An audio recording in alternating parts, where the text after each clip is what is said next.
Okay, so we were finished question 7, moving on to question 8, and I'm just going to look again at this question here now, and it's an area volume question. So you're given, again, lots of text, and you're given a rectangle in a side of length y, length of the other side, which is x.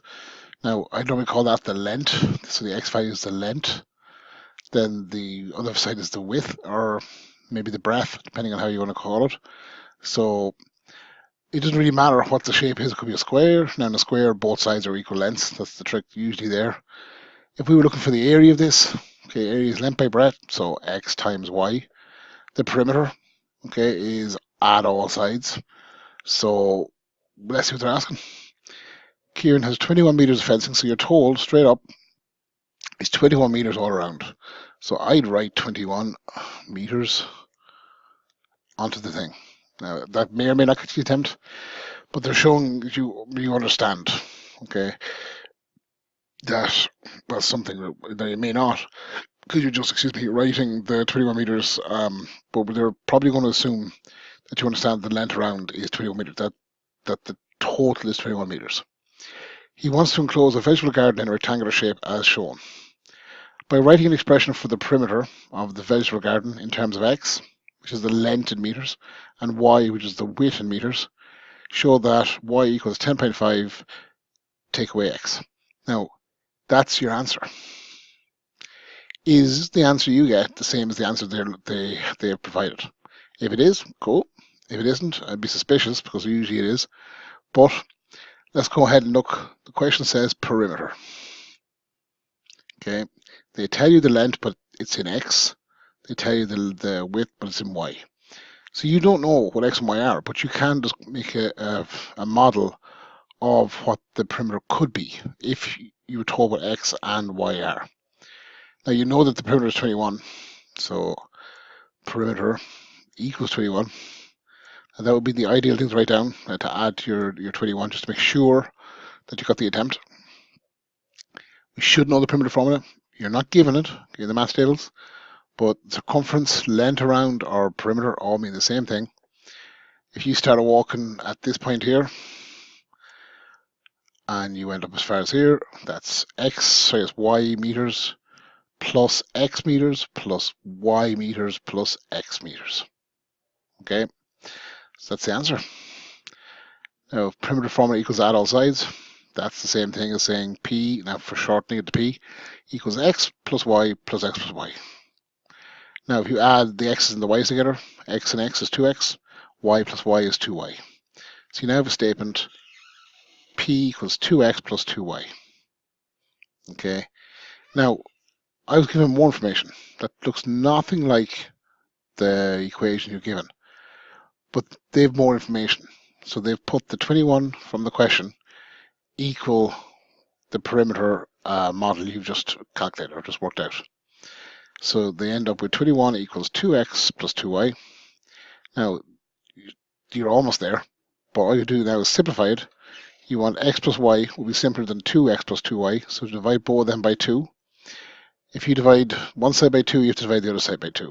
So 21 divided by 2 is 10.5, 10.5. So 10.5 equals x plus y. Is that the same as y equals 10.5 minus x? It is. It actually is. If you move the x across, it was added on the right hand side, becomes subtracted on the far side.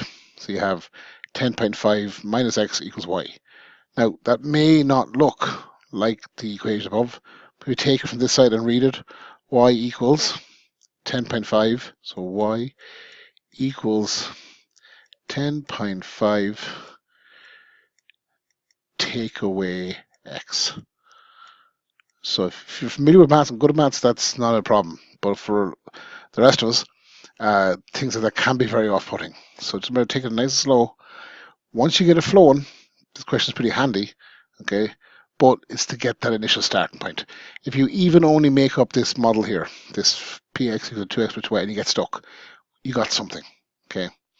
Now move on to part B here. This is touching into coordinate geometry. Okay, so if all the values of x and y, as they change, you end up with a different area. So you're going to end up with, no, I'm not sure if it's going to be linear, or we'll see in a second. Complete the table below to show the values of y and a, which is the area of the garden for each given value of x. Now, if you understand, then you know that the area is equal to length times breadth. Okay, so if, let's see now, if you graph, okay, now first we need to fill in the table here. Now, I should go to the answer because I probably written down there. Okay, I've made it too simple or too difficult. That area, okay, is given to you by the value from the function you just found out. So y equals 10.5 minus x. So in that case, y equals 10.5 minus 0. I should have written there, made it clearer, but y equals 10.5 take away 0 equals 0. Okay. Now, I'll just pause it there for a second. Okay, to carry on where I left off, now I was using the y equals 10.5 take away x to calculate the y value all along, and you could do that first. So y equals 10.5 take away 1, you're given the x value. That's 9.5. Y equals 10.5 take away 2, 10.5 take away 3, 10.5 take away 4. Okay, now in one sense this was our hint of what we had to do because you were given that answer. Now you see there it goes on. Now if you can see there's a trend here, it's going down by 1 each time. Okay, so that may be important. We then come along and go, now what's our area? Okay, so if you were actually graphing x versus y, it'd be linear. Okay, but we're not being asked to graph that, we're being asked to graph x versus the area. You find the area by multiplying length by breadth, x by y. So 0 by 10.5 is 0, 1 by 9.5, 2, etc. 2 is all the way across. And that's where I find this last part of the table. A lot of calculations there, okay. I then go ahead and graph x versus y. So you're given your x values here, 1 through 10, like you are in the table. I now have calculated my a value here, so 0, 9.5. Once I graph it, okay, I've taken this as a screen grab from the marking scheme. You see that it's got a shape like that, like a mountain. Now that's a quadratic. So whatever equation describes this, it will have an x squared. And it'll be negative because it's looking like a mountain, not like a valley. Okay, crosses the x-axis at 0. Now it crosses over here, but we don't actually see where it crosses. It has a maximum point here. Okay, I'm going to put that in there just for clarity. This is the x-axis. Should be labeled. They haven't. This is the y-axis. Okay, and at the x-axis, y equals 0. I mentioned that already in a different screencast. Y x equals 0. So these are all the things I'm thinking about that may or may not be useful. And I know where this question is going. Okay, the fact that I have a word max written there is helpful. Okay, it's going to be a max or min question. Now in this case, it's quadratic, so it's a max question. Let's move on.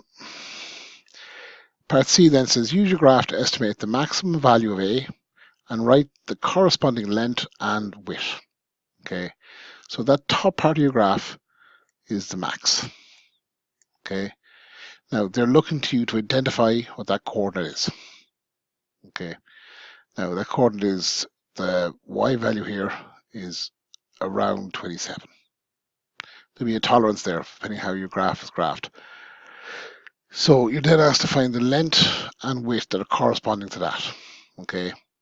Well, now the length is x. Okay, you're told that in the question. The width, excuse my x, the width is y. Okay, so that chord there, what's the x value? I'm going to bring it to the next slide. I'll have the next slide done, but probably clearer. So I have a line drawing, bring straight down. It's pointing to in and around x value of 5.5.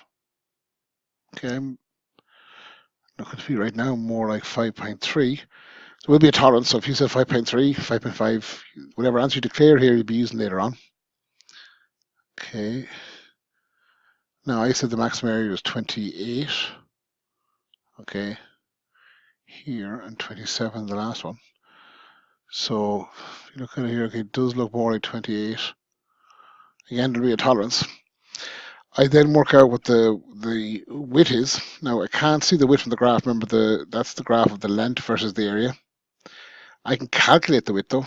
That's what I used my equation I had been given and proved was correct in part A. Y equals 10.5 minus x. Now I've used in the same format as I got in the last question, as my answer was in that part. So it's 10.5. Take away the x value you're talking about here, which is 5.5. Now again, my graph doesn't quite look like a point of 5.5, but well, bear with me. Whatever value you use there, based upon your graph, and the construction lines there are really important, will be what's accepted. So 10.5 take away 5.5, your answer is 5. Okay. Now I haven't done there. I said always include units. Actually, I have the answer. Meters and meters. Okay. If you didn't put the meters there, you're probably going to lose our marks. It wouldn't necessarily be important in the calculation because I've written the answer out here. But if that was my final answer, I should write them in 5 meters there. Okay. Now we'll move on to the next part. So part D says, part 1, show that the area of the rectangle can be written as A equals 10.5x minus x squared. Now this is a different equation. It looks similar to what we had, y equals 10.5 minus x, but it is different. Okay. You can see there, I've got a hint for you. The area of a rectangle is length times breadth, or length times width, depending on how you learned it. I maybe show my age by using the word breadth. Okay. Now part 2 and 3 we'll worry about later on. Okay, so first thing, part D, part 1. You're looking here, you've written my area formula out. I've got the marks to do that. Okay. Now it's x times y, because that's the area. And then go, wait, but y is the same thing as 10.5 minus x. Okay, I've written that here. So I can swap them. If y is the same thing as 10.5 minus x, why can't I put it in there? If you notice in the question we're trying to prove, there are no y values. And that's how I know what to do here. Once I've got that, I've got an equation of only x's equals area. Multiply your x by the bracket. Okay, I've introduced the brackets there. I basically have substituted y in brackets. You may look slightly different the way you write that. The x may not be there. I generally don't like using the x. I would have written x bracket 10.5 minus x, close brackets. Means the same thing. Not sure if that's confused or not, but hopefully it isn't. So x by 10.5 is 10.5x. X by minus x is minus x squared. Job done. Okay.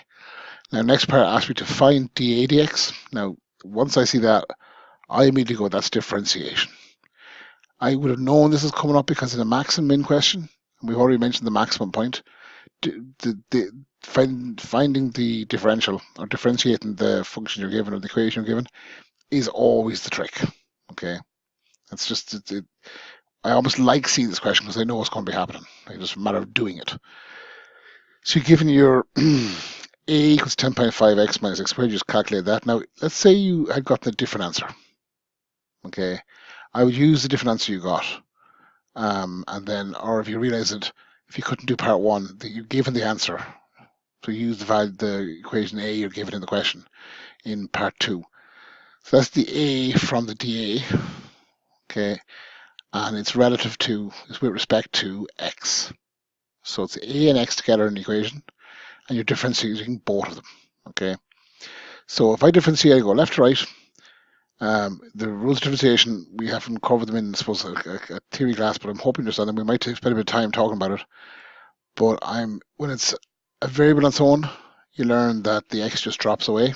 So you're left with 10.5. When you differentiate x squared on its own, okay, you multiply the power by number in front. I have the wrong answer there.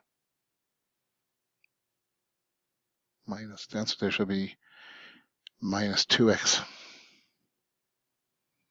Okay, I'm going to have to fix that now. That means it's wrong in the notes, which is annoying. The reason I know I'm wrong is, okay, you differentiate, you multiply the power by number in front, take 1 away from the power, so the answer there should be minus 2x. Okay, so that means my answer here is wrong. Hence, find the value of x, which will give the maximum area. Okay, now that's the equation. Let's say this had happened. I would have been penalized for a miscalculation here. Depending on the marking scheme, it would drop back one, if it was to a high partial. Let's hope it wasn't hit and miss. Okay. If I've used the equation I've declared is my answer to part 2, it will be accepted as fully correct in part 3. So whatever I do in part 3 is not penalized. Okay. So while it's annoying and things happen, it's not an ultimate disaster. So we'll pretend I did that on purpose just to point that fact out to you guys.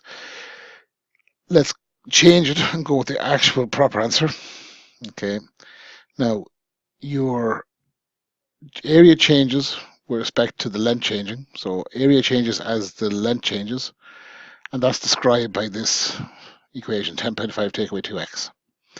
Now, at the maximum point of your graph, okay, the slope of the curve is 0. If I go back a slide or two, at that point there, the slope here is positive going up, okay, getting progressively plus 5, plus 4, plus 3, plus 2, plus 1, it's 0.